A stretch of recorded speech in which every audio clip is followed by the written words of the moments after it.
नमस्कार दोस्तों, मैं रजत अलूवालिया आप सभी का स्वागत करता हूं आपके अपने YouTube चैनल आपका अपना परिवार विवेकानंद गुरुकुल में। आज हम स्टार्ट करेंगे 8th क्लास की सामाजिक विज्ञान। पहली बुक लिखी है मैंने संसाधन एवं विकास, इस पे हम बात करने वाले हैं। दूसरी बुक है हमारे अतीत, इस पे हम बात करने वाले हैं। संसाधन एवं विकास का पहला चैप्टर है संसाधन। संसाधनों के बारे में पढ़ेंगे। क्या होता है संसाधन? एक प्रश्न आता है, संसाधन किसे कहते हैं?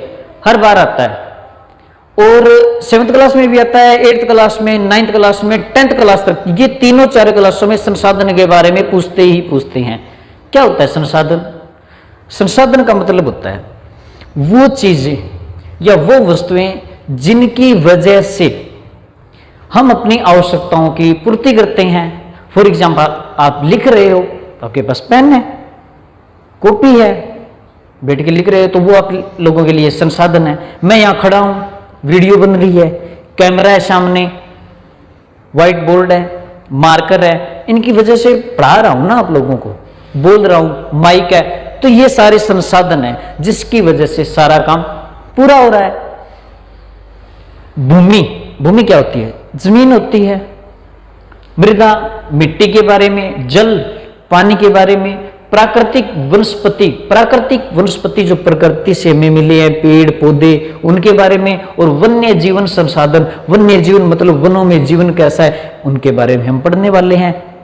जानकारी बढ़ेगी जब सारी चीजें हम पढ़ेंगे तो हमारी जानकारी देखो कितनी बढ़ने वाली है। टोटल चैप्टर कितने हैं?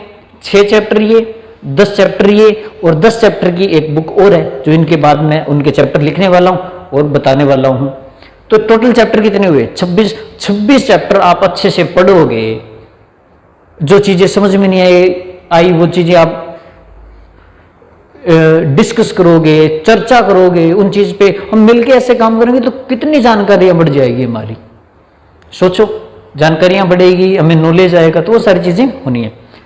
खनिज और शक्ति संसाधन, खनिज जो जमीन से निकलती हैं, पृथ्वी से निकलते हैं, शक्ति संसाधन, ऊर्जा के संसाधन, पेट्रोलियम है, कोयला है, क्या है ये शक्ति संसाधन है जो काफी हमारे सहायक होते हैं। उद्योग, कृषि, कृषि के बारे में पढ़ेंगे। कृषि के बारे में मतलब खेती बाड़ी, खेती बाड़ी के बारे में हम पढ़ने वाले हैं। भी कौन लोग खेती करते हैं, ग्रामीण लोग तो आप लोगों को पता ही है, भारत में करीब करीब 65-70% लोग खेती करते हैं। कैसे खेती करते हैं, क्या उनका सिस्टम होता है? गांव में लोग ज़्यादा रहते हैं, वो ज़्यादा खेती करते हैं, खेती पर निर्भर है, खेती की वजह से लोगों को ठीक है रोजगार मिल रहा है, उनके बारे में हम बात करने वाले हैं। उद्योग, उद्योग क्या होता है? इंडस्ट्री वगैरह, उद्योग कारखाने होते हैं जिसमें कर्मचारी लोग काम कर रहे होते हैं, चीज़ों को बना रहे होते हैं। जो चीज़ें आपको दिखाई दे रही है आपके रूम में, आपके क्लासरूम में, जहां भी दिखाई दे रही होती वो चीजें क्या बन के आई है। अब जैसे मेरे पास मार्कर है तो किसी ने तो बनाया होगा ना, माइक है बनाया है, शर्ट है बनाई है, व्हाइट बोर्ड है, पंखा है, लाइट है, ये सारी चीजें क्या प्रोडक्शन होके हमारे पास आई है। ये होता है उद्योग में। मानव संसाधन, मानव संसाधन, मानव कौन होता है? व्यक्ति, हम लोग क्या है? मानव है। मानव संसाधन तो हम लोग काम कर रहे हैं ना, जैसे मैं आपको पढ़ा रहा हूं तो मानव संसाधन ही, एज ए टीचर आप लोगों को पढ़ा रहा हूं तो आपकी आवश्यकताओं की पूर्ति हो रही है, आप चीजें सीख रहे हैं, मैं आपको पढ़ा रहा हूं, आप पढ़ रहे हैं, तो मानव संसाधन हो। डॉक्टर मानव संसाधन है, बीमार हुए डॉक्टर के पास गए, ट्रीटमेंट किया, आप ठीक हो गए, तो मानव संसाधन की वजह से फायदा हुआ, मानव संसाधन की वजह से आप पढ़ पाए, इलाज कर पाए। मानव संसाधन है, परिवहन के साधन चलाते हैं तो मानव संसाधन ही करते हैं। मानव संसाधन हमारे आसपास जो काम कर रहे हैं तो वो हमारे लिए सहायक ही है। ये सारी चीजें कहाँ पढ़ेंगे? हम संसाधन एवं विकास में पढ़ेंगे, जो कि काफी आसान बुक है, बिल्कुल ही आसान बुक है। बात करते हैं हमारे अतीत की। अतीत क्या होता है? अतीत होता है हमारा पुराना समय। पुराने समय में क्या हुआ, राजा महाराजा, अंग्रेज लोग आए, उनके बारे में हम पढ़ने वाले हैं। उस वक्त का भारत कैसा था, उस वक्त का हमारा समाज कैसा था, उनके बारे में हम पढ़ने वाले हैं। देखिए कैसे, कब और कहाँ क्या हुआ, कैसे हुआ, कब हुआ और कहाँ हुआ, उनके बारे में हम बात करेंगे। आगे है व्यापार से साम्राज्य। व्यापार क्या होता है? लेन देन करना, वस्तुओं का लेन देन करता है जिसके प्रतिफल में हम पैसा देते हैं। जैसे एक व्यक्ति है, व्यापार करता है, वो क्या करेगा, मार्केट में जाएगा, सामान खरीदेगा, अपने पास लेके आएगा, फिर वो आम जनता को बेचेगा। वो क्या कर रहा है, व्यापार कर रहा है। कैसे, कम रेट में खरीदा, उसने अपना लागत और प्रॉफिट ऐड किया और बेच दिया। जैसे कोई वस्तु है, वो वस्तु लेके आया, मार्केट में गया, 8 रुपए की मिली उसको, उसका भाड़ा लग गया मान के चलो इसके पीछे 2 रुपए, वो चाहता है कि मैं प्रॉफिट कमाऊं 5 रुपए, तो ये कितने में बेचेगा, 8 और 2 10 और 5 15 रुपए में इसको बेच देगा। ये होते हैं व्यापारी, व्यापार करते हैं, हर चीज के व्यापार करते हैं। कोई पुरानी वस्तुओं का व्यापार करता है, कोई नई वस्तुओं का व्यापार करता है। पुरानी गाड़ियां खरीद लेते हैं, फिर उसको ठीक करवा के, डेकोरेट करवा के, मॉडिफाई करा के उसको बेच देते हैं महंगी, तो उसमें उनका प्रॉफिट भी होता है और उसकी हालात भी सुधर जाती है। तो इस तरीके से अपना व्यापार करते हैं। व्यापार से साम्राज्य तक कंपनी की सत्ता स्थापित होती है। साम्राज्य, अपना साम्राज्य स्थापित कर लिया। अंग्रेज लोग आए भारत में, करने आए व्यापार, लेकिन साम्राज्य स्थापित कर लिया, अपना शासन चलाने लगे, भारत पे राज किया, तो उन्होंने अपना साम्राज्य स्थापित कर लिया। तो साम्राज्य होता है अपना साम्राज्य स्थापित करना, अपना शासक की जो पावर है वो लागू कर देना, शासन करना। साम्राज्य मतलब उस साम्राज्य पे अपना क्या करना, एक शासन करना, वो चीजें आ गई इसमें। कंपनी क्या होती है, कंपनी, ईस्ट इंडिया कंपनी लगाई उन्होंने, एक कारखाना लगा दिया। उनमें कौन लोग काम करते थे, अपने देश के थोड़ा ना लेके आए थे, अपने भारत देश के लोग हैं, श्रमिक, उनको काम करवाते थे। अब उनसे काम करवाते थे और उनको जो मजदूरी है वो कम देते थे, उनका पूरा शोषण होता है। अब आपसे कोई काम करवा ले और उसके बदले में आपको मजदूरी कम दे तो गुस्सा तो आएगा ना, आपको ऐसा फील होगा कि हाँ यार मेरा शोषण हो रहा है, तो आप तो ऐसे खुश नहीं रहोगे, संतुष्ट नहीं हो पाओगे। तो वो क्या करते थे, शोषण करते थे। या फिर क्या था, उनकी जो कंपनी में है, जो काम करना है उनको अपने हिसाब से करना है, और वो जो प्रोडक्ट उनकी कंपनी बनाती है वो बाकी लोग अगर बना रहे होते हैं उनका बंद करवा देते थे, ताकि सारी चीजें उनसे ही खरीदे, उनको ही सारा लाभ हो। तो ये सारा काम कौन करते थे, ये अंग्रेज लोग करते थे। उन्होंने अपनी कंपनी लगा ली, कंपनी का क्या नाम था, ईस्ट इंडिया कंपनी। जैसे चैप्टर करेंगे उनके बारे में पढ़ेंगे, कैसे है लोग क्या करते थे और कहाँ से शुरुआत की और कैसे हम लोगों को बेवकूफ़ बनाया इन्होंने, और फिर इस बेवकूफ़ी से हम बाहर कैसे निकले, और फिर क्या हुआ, उनको अपने बेवकूफ़ कैसे बनाया। सारी चीज़ें हम पढ़ने वाले हैं, वो बाकी कैसे ये भी पढ़ेंगे। सत्ता स्थापित करना, सत्ता का मतलब होता है सरकार, बस अपना ही शासन चला लेना। साम्राज्य पूरा भारत ले लिया और सत्ता स्थापित अपनी कर ही ली, जो वो कहते थे वही था उनका ही कानून। तीसरा है ग्रामीण क्षेत्र पर शासन चलाना। ग्रामीण मतलब गांव में, और क्या करना, शासन चलाना, वहां पर क्या करना, राज करना। जैसे सरपंच वगैरह नहीं होते, वो सरपंच के चुनाव होते हैं ना, सरपंच है, नया सरपंच बना, ठीक है, 5 वर्ष रहे, इस बंदे ने अगर अच्छा काम किया तो क्या करेंगे, इसको अपा दोबारा सरपंच बना देंगे, और अगर इसने अच्छा काम नहीं किया तो क्या करेंगे, किसी और को सरपंच बना देंगे। तो ये सारी चीजें होती है इसमें। चौथा चैप्टर है आदिवासी, दिक्कू और एक सवर्ण युग। आदिवासी, दिक्कू मतलब ये एक समुदाय है, इनके बारे में हम डिटेल में कहाँ पढ़ेंगे, चैप्टर में पढ़ेंगे। एक सवर्ण युग आ गया, बाद में धीरे धीरे बदलाव आने लगा, अच्छा दिखने लगा, जो मेहनत की, जो संघर्ष किया, उसका परिणाम थोड़े दिन बाद आता है ना। ये सारी चीजें इसमें पढ़ेंगे हम लोग।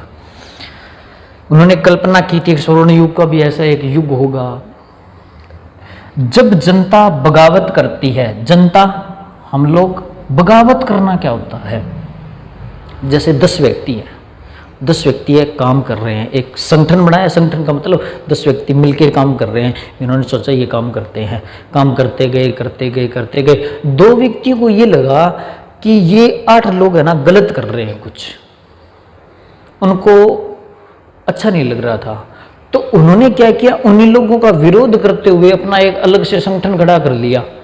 तो वो बाकी लोग क्या कहेंगे, बाकी लोग ये कहेंगे आप दोनों ने तो हमारे साथ बगावत की, हमसे ही निकल के अलग हो गए, हमारे साथ ही बगावत कर रहे हो, हमारे साथ ही प्रतियोगिता कर रहे हो, हमें गलत ठहरा रहे हो। गलत को तो गलत ठहराएंगे, सही को सही और गलत ठहराओगे, ये एक समझ होती है। तो बगावत करना यानी उस चीज़ पे बगावत पे उतरा जाना, उसी के साथ उसी के कंसेप्ट का विरोध करना, ये होती है बगावत।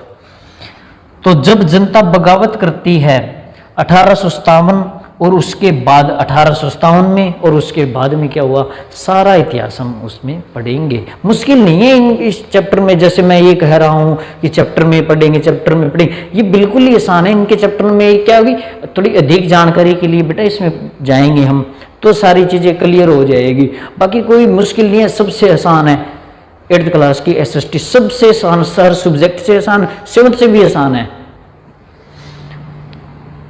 देसी जनता को सभ्य बनाना। देसी जनता, लोकल लोग रह रहे होते हैं, गाँव में हैं, शहरों में। सभ्य क्या होता है, जैसे आप हो, आप क्या करोगे, सभ्य कैसे बनोगे, आप जागरूक होगे, शिक्षा प्राप्त की और समाज को समझा, समाज के अनुसार चल रहे हो, कुछ गलत नहीं कर रहे हो, तो आपको ये कहेगा कि लड़का अच्छा है या लड़की अच्छा है। एक सभ्य तौर तरीके से आपका बात करने का तरीका अच्छा है, आपके सुनने का अच्छा तरीका है, तो अपन ये कहेंगे कि ये एक सभ्य नागरिक है। हर कोई ये चाहता है कि मैं एक सभ्य नागरिक बनूं, चाहता है, आप लोग भी चाहते होंगे, है ना, सभ्य नागरिक बनूं। आप बुरे बनोगे तो समाज वाले बुरे कहेंगे, और अच्छे बनेंगे तो समाज क्या कहेगा, आपको अच्छा कहेगा। तो ये होता है एक सभ्य तौर तरीके से बात करना। बुनकर, लोहा बनाने वाले और फैक्ट्री मालिक। बुनकर क्या होते हैं, बुनकर कपड़े बनाना, तागों का काम करना, वो बुनकर होते हैं। लोहा, लोहा से संबंधित काम करना, लोहे से कितनी चीज़ें बनती है, वो सारी चीज़ें आती है। बनाने वाले कौन थे, लोग ही होते हैं ना, ये बनाने वाले श्रमिक लोग ही होते हैं जो काम करते होते हैं फैक्ट्री में।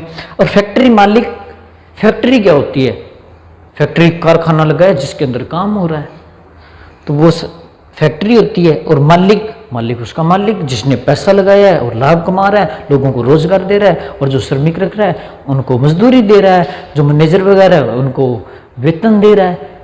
तो ये सारी चीज़ें किस में आएगी, इसमें आएगी। और ये सारी चीज़ें हम पढ़ने वाले हैं। फैक्ट्री कैसे लगाई है, कौन मालिक है, क्या आप लोग भी बड़ा होकर फैक्ट्री लगाना चाहोगे, कैसे लगाते हैं सर हमें बताओ, तो हम डिस्कस करने वाले हैं।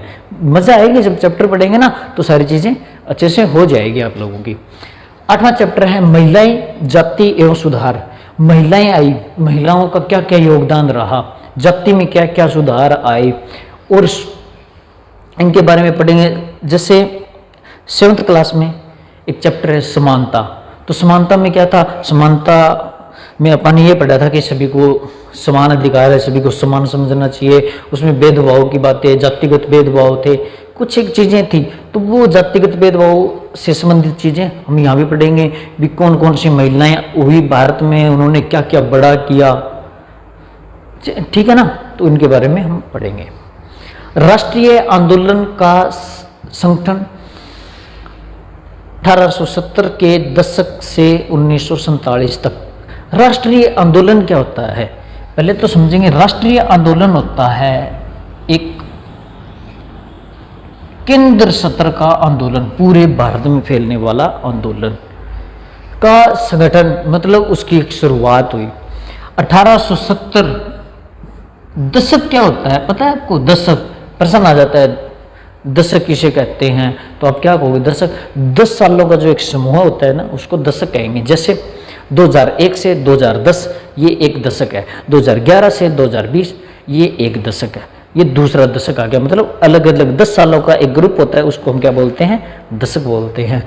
तो 1870 के दशक से लेकर 1947 तक क्या क्या हुआ, वो सारी चीज़ें पढ़ोगे। आप सोच रहे होगे जी बहुत कुछ हुआ, तो क्या हम बहुत कुछ पढ़ने वाले हैं, तो बहुत कुछ तो नहीं पढ़ने वाले, जितना एक सिलेबस में लिमिट में सिलेबस है आपका, तो उसमें जो पढ़ने वाले हैं उसकी जानकारी आप लोगों को होगी। स्वतंत्रता के बाद, ठीक है जी, 1947 के बाद हमें स्वतंत्रता मिली। इसके बाद क्या क्या हुआ, कृषि में सुधार हुआ, हमारे कारखानों में सुधार हुआ, ठीक है, प्राथमिक अक्षेत्र आए, द्वितीयक अक्षेत्र आए, तृतीयक अक्षेत्र आए, लोगों ने काम किया, सरकारें बनी, हमारा संविधान हुआ, देश में लोकतंत्र आ गया, वो सारी चीज़ें कहाँ पढ़ने वाले हैं, वो सारी चीज़ें हम इस बुक में पढ़ने वाले हैं। तो ऑल ओवर यानी 10 चैप्टर इसके हो गए, 6 चैप्टर इसके हो गए, तो इन 16 चैप्टरों में आप बहुत सी चीज़ें पढ़ने वाले हैं, बहुत सी चीज़ें सीखने वाले हैं। अब मैं बात करूँगा नेक्स्ट बुक की।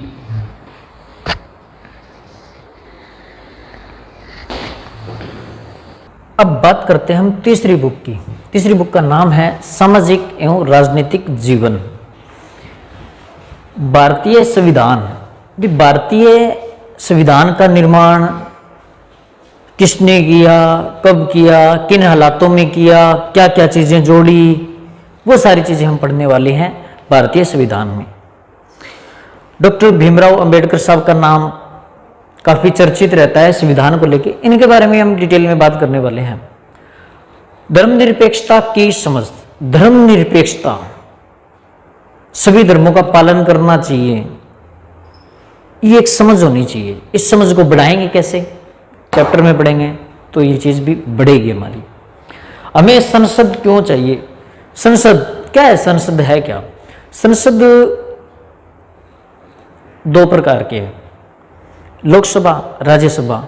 इसमें बैठते हैं लोग हैं, नेता लोग भी बैठते हैं, मंत्री लोग भी बैठते हैं, जीत के आए होते हैं, वोट हम लोग देते हैं, वो जीत जाते हैं, फिर वो वहाँ बैठते हैं। तो वहाँ बैठने के बाद चर्चा करते हैं, बहस करते हैं किसी विकास कार्य पे, बजट पे, जो भी पूरे भारत के मुद्दे हैं। राज्य सत्र की बात है तो विधानसभा में बैठते हैं और वो राज्य सत्र के मुद्दे उठाते हैं, उन पे बहस करते हैं। एक पक्ष होता है, एक विपक्ष होता है। पक्ष और विपक्ष के बारे में थोड़ा ये बता देता हूँ कि पक्ष वो होता है जिनकी मौके की सरकार होती है, और विपक्ष वो होता है जिनकी सरकार नहीं होती है पर जीते हुए हैं सदस्य हैं जो संसद में बैठे हैं, वो विपक्ष में होते हैं। तो वो विपक्ष की भागीदारी निभा रहे होते हैं, और जो पक्ष में होते हैं वो पक्ष की भागीदारी निभा रहे होते हैं। पक्ष में जो मौके की सरकार में है, चाहे राज्य सरकार में है चाहे केंद्र सरकार में है, वो क्या करेंगे, अपनी बात रखेंगे। तो विपक्ष उस पर क्या करेगा, कटाक्ष करेगा, टिप्पणी करेगा, कुछ सुझाव दे सकता है, बहस करेंगे। जब अपन चर्चा कर रहे होते हैं किसी टॉपिक पे, बहस कर रहे होते हैं, तो नई चीज़ निकल के आती है, और अगर अच्छी है तो वो लागू करो, अगर अच्छी नहीं है तो उसको इग्नोर करो, सुन लिया ठीक है। कानूनों की समझ, कानून की समझ हर एक सभ्य नागरिक में, एक समझदार नागरिक में ये समझ होनी चाहिए ताकि वो कानून को समझ सके। कई बार क्या होता है कि कानून की समझ नहीं होती, इसलिए पालन नहीं कर पाते। जब समझ ही नहीं है किसी चीज़ की तो पालन कैसे कर पाएंगे? उसके सिद्धांत, उसके नियम कीजिए, कानून को पढ़े, हम पढ़ने की जरूरत नहीं है, नियम और सिद्धांतों को समझने की जरूरत है। हाँ, कानून की पढ़ाई करनी है, वकील बनना है, जज बनना है, जो भी हो तो पढ़ें आप। वैसे एक सामान्य रूप से कानून के बारे में जानकारी होनी चाहिए। न्यायपालिका, न्यायपालिका क्या होती है? कोर्ट होती है जो न्याय करती है। कौन सी कोर्ट होती है? एक उच्च न्यायालय होती है, एक सर्वोच्च न्यायालय होती है। सर्वोच्च न्यायालय कहाँ है? दिल्ली में। एक प्रश्न आता है सर्वोच्च न्यायालय कहाँ पर है? दिल्ली में। सर्वोच्च न्यायालय पूरे भारत की एक ही है। उच्च न्यायालय राज्यों में होते हैं, उनके बारे में हम बात करने वाले हैं। हमारी आपराधिक न्याय प्रणाली, आपराधिक न्याय प्रणाली क्या क्या है? जो अपराध करता है उसके प्रति हम न्याय करेंगे, सही के साथ सही, गलत के साथ गलत। तो वो प्रणाली क्या है, प्रोसेस क्या है, विधि विधान क्या है, इस चैप्टर में बात करने वाले हैं। हास्याकरण की समझ, हास्याकरण क्या होता है? हास्याकरण होता है एक जैसे व्यक्ति है, उन व्यक्ति में कोई समझ नहीं है, या हम कोशिश करते हैं कि ये समझे ना, आर्थिक पिछड़ापन है, अशिक्षित है, अस्वस्थ है, ऐसे मुकाम पे खड़े कर देना कि व्यक्ति कुछ कर ना पाए, वो तो एक हास्यकरण जी, कमियों के बारे में। तो ये तो चलो इसमें समझेंगे उनको, और फिर समझने के बाद उसका क्या करेंगे, निपटारा करेंगे। अगले चैप्टर में उसका निपटारा करेंगे भी, ठीक है इसका निपटारा किया जाए, इसका समाधान किया जाए ताकि ये दिक्कत ना आए। जन सुविधाएं, जन सुविधाएं क्या होती है? लोगों को सुविधाएं देना, स्वास्थ्य की, शिक्षा की, पानी की, बिजली की, संचार की, परिवहन की, ये क्या है? सारी जन सुविधाएं होती है। जन सुविधाएं किसके द्वारा दी जाती है? सरकार के द्वारा। सरकार का इंटरफेयर होता ही है इसमें। सरकार की जिम्मेदारी बनती है कि जन सुविधाएं प्रॉपर दे। कानून और सामाजिक न्याय, इन चैप्टरों में भी पढ़ेंगे इनके बारे में, लेकिन यहाँ क्या कानून और सामाजिक न्याय। कानून के बारे में ठीक है, कानूनी रूप से कौन से कार्य सही है, गैर कानूनी कौन से कार्य है जो कि कानून के रूप में, कानून के नज़र में जो सही नहीं है, तो वो सारी चीज़ें। सामाजिक न्याय, सामाजिक न्याय का मतलब एक सामाजिक रूप से न्याय क्या है कि गलत और सही के बीच एक फर्क होना एक सामाजिक न्याय है। वो सारी चीज़ हम डिस्कस करने वाले हैं। और ध्यान रहे कि चैनल को सब्सक्राइब करना ना भूले, लाइक और कमेंट जरूर करें। और हम बात करने वाले हैं पूरे सिलेबस की, तो इसके अलग अलग एपिसोड आएंगे और आपके जितने भी क्लासमेट हैं, क्लास फॉलो हैं, तो उनको आप